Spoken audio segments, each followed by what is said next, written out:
स्वागत है। आज हम भगवान कृष्ण के विषय पर थोड़ी गहराई से बात कर रहे हैं। जी।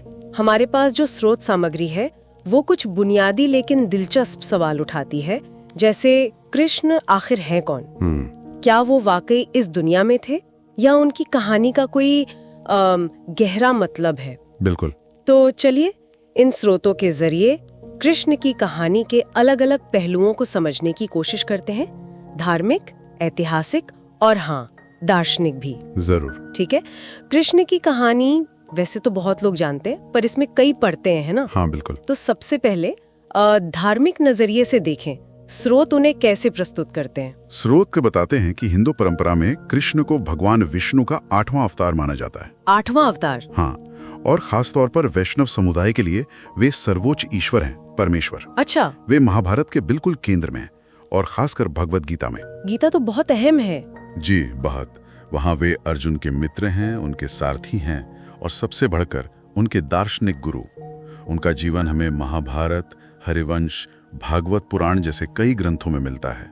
और गीता में उनका दार्शनिक महत्व, उसे थोड़ा और खोलेंगे? देखिए, गीता में कृष्ण को परम सत्य यानी ब्रह्म का प्रतीक माना गया है। ब्रह्म का? हाँ, वो धर्म यानी सही कर्तव्य क्या है, कर्म यानी हमारे कार्य और भक्ति यानी समर्पण, इन सिद्धांतों पर बहुत जोर देते हैं।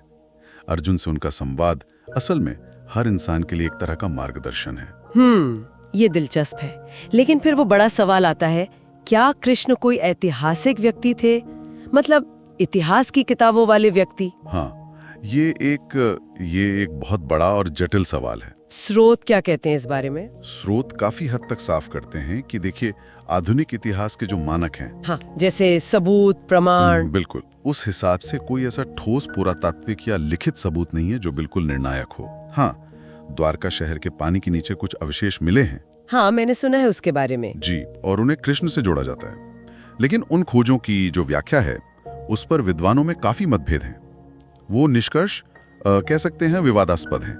तो मतलब एक तरफ धार्मिक आस्था है जो उन्हें वास्तविक मानती है, बिल्कुल, और दूसरी तरफ ऐतिहासिक प्रमाण की कमी है। विद्वानों की राय किस तरफ ज्यादा है? यहाँ नजरिया बटावा है। जो आस्थावान हैं, भक्त हैं, वे मानते हैं कि कृष्ण लगभग 5000 साल पहले द्वापर युग में पृथ्वी पर मौजूद थे। द्वापर युग में? हाँ। दूसरी तरफ कई अकादमिक विद्वान हैं जो उन्हें एक पौराणिक चरित्र मानते हैं या शायद एक सम्मिश्रित व्यक्तित्व। सम्मिश्रित मतलब संभवतः कई लोक नायकों या प्राचीन राजाओं की कहानियां समय के साथ जुड़ती गईं और कृष्ण के एक वृहत चरित्र में ढल गईं। अच्छा, ये तो वाकई दिलचस्प है। अगर ऐतिहासिकता पर सवाल है तो फिर उनकी कहानी का प्रतीकात्मक या रूपक अर्थ कितना महत्वपूर्ण हो जाता है? ओह, बहुत ज्यादा महत्वपूर्ण हो जाता है। कई आध्यात्मिक और दार्शनिक व्याख्याएं कृष्ण को सिर्फ एक व्यक्ति नहीं बल्कि एक प्रतीक के रूप में देखती हैं। जैसे कृष्ण को उच्चतर स्व का प्रतीक माना जाता है, वो दिव्य चेतना जो हर इंसान के अंदर है। आत्मा? हाँ, आत्मा कह सकते हैं, जो अर्जुन रूपी मानव आत्मा का मार्गदर्शन करती है। इसी तरह महाभारत का जो युद्ध है, कुरुक्षेत्र का युद्ध, हाँ, उसे अक्सर मन के अंदर चलने वाले अच्छे और बुरे के संघर्ष का रूपक समझा जाता है। अच्छा, अंदरूनी लड़ाई का प्रतीक। बिल्कुल। और गीता के उपदेश, जैसे वो निष्काम कर्म वाला विचार, स्रोत उसे कैसे समझाते हैं? निष्काम कर्म, हाँ, ये गीता का एक तरह से केंद्रीय संदेश है। कर्मण्य अधिकारस्ते मां फलेषु कदाचन। मतलब ये कि कर्म करने पर तुम्हारा अधिकार है, पर उसके फल पर नहीं। फल की इच्छा न करना। हाँ, फल से अनासक्त रहना। ये सिखाता है कि दुनिया में सक्रिय रहते हुए भी उसके परिणामों के गुलाम कैसे न बने। और दिलचस्प बात यह है कि ये विचार सिर्फ हिंदू दर्शन तक सीमित नहीं है।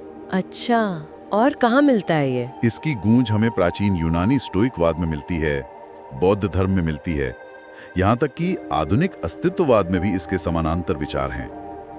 ये दिखाता है कि कैसे जिएं, कैसे कर्म करें और फिर भी मन शांत रहे। ये एक सार्वभौमिक मानवीय खोज है। ये तो कमाल की बात है। तो ये सब आज के जीवन के लिए कैसे प्रासंगिक है? मतलब सुनने में तो ये बहुत गहरा दर्शन लगता है, पर क्या आज की भागदौड़ में इसका कोई मतलब है? नहीं, बिल्कुल है। ये विचार आज भी आप देखेंगी बेहद प्रासंगिक हैं। कैसे? देखिए, पहला तो वो उच्चतर स्व वाली बात। कृष्ण की अवधारणा हमें याद दिलाती है कि बाहरी शोर शराबे के बीच हमारे अंदर एक गहरी समझ, एक अंतरात्मा है, एक इनर वॉइस। बिल्कुल, जिसे हम मुश्किल समय में, तनाव में, अनिश्चितता में सुन सकते हैं। फिर जीवन के संघर्ष, आज का जीवन भी तो एक कुरुक्षेत्र ही है ना? हाँ, कह सकते हैं। करियर, रिश्ते, सही गलत के फैसले। बिल्कुल। तो कृष्ण की सलाह क्या है? परिणाम के डर में खोए बिना ईमानदारी से अपना कर्तव्य, अपना धर्म निभाओ। और निष्काम कर्म, वो आज कैसे लागू होता है? वो हमें सिखाता है कि नतीजा क्या होगा इसकी चिंता छोड़कर प्रक्रिया पर ध्यान दें, काम पर फोकस करें। वर्तमान में रहना एक तरह से। हाँ बिल्कुल, पूरी जागरूकता से अपना काम करें। सफलता मिलेगी या नहीं इसकी चिंता छोड़कर। और एक और बात, कृष्ण का वो चंचल रूप, हाँ, वो माखन चोरी और रासलीला वाली बातें। जी, वो याद दिलाता है कि जीवन सिर्फ गंभीर नहीं है, इसमें आनंद भी है, उत्सव भी जरूरी है। जिम्मेदारियों के बोझ के बीच हल्केपन के पल खोजना, ये भी महत्वपूर्ण है। संतुलन मतलब? हाँ, संतुलन। और आखिर में समर्पण या भक्ति। दार्शनिक रूप से इसका मतलब है किसी बड़े उद्देश्य के प्रति खुद को लगाना, चाहे वो प्रेम हो, सेवा हो, कोई रचनात्मक काम हो, और ये सोचना छोड़ देना कि सब कुछ हमारे ही नियंत्रण में है। अहंकार का त्याग। तो अगर हम इन स्रोतों को संक्षेप में देखें तो कृष्ण एक बहुआयामी व्यक्तित्व के रूप में सामने आते हैं। बिल्कुल। धर्म में वे ईश्वर का अवतार है। इतिहास की नजर से देखें तो एक पहेली जैसे हैं, शायद मिथकीय या सम्मिश्रित। हाँ। और दर्शन में वे दिव्य मार्गदर्शन, चेतना और धर्म के गहरे प्रतीक हैं। एकदम सही कहा। उनके जो दार्शनिक विचार हैं वे कालातीत हैं, टाइमलेस, क्योंकि वे सीधे इंसान के अनुभव से जुड़ते हैं। हमारी आशाएं, हमारे डर, हमारी खोज, वे हमें ज्ञान और आनंद के साथ जीवन जीने की प्रेरणा देते हैं। उद्देश्य और विनम्रता से कर्म करने की, और साधारण चीजों में भी दिव्यता देखने की। और जाते जाते श्रोताओं के लिए एक विचार छोड़ जाते हैं। कृष्ण के चरित्र में जो ये संतुलन है, वो चंचल भी हैं और गहरे ज्ञानी भी, दुनिया में पूरी तरह शामिल है, फिर भी अनासक्त रहते हैं। क्या ये संतुलन आज की हमारी भागदौड़ भरी जिंदगी में तालमेल बिठाने का कोई सूत्र, कोई मॉडल हो सकता है? ये सोचने वाली बात है। बहुत अच्छा सवाल है। बिल्कुल, इस पर सोचा जा सकता है।